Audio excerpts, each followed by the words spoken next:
నా ప్రియ సోదరి సహోదర, మీరు జీవించాలని దేవుడు చెప్పిన రీతిలో జీవించకపోతే మీ ప్రార్థనలకు జవాబు ఇవ్వకుండా దేవుడు చెవులు మూసుకుంటాడు.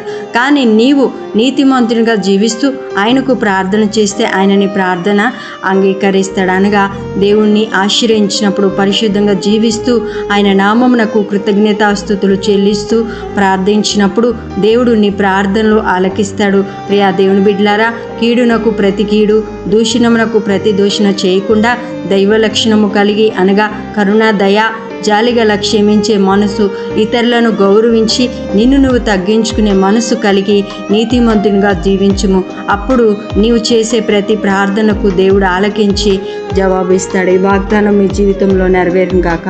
ఆమేన్.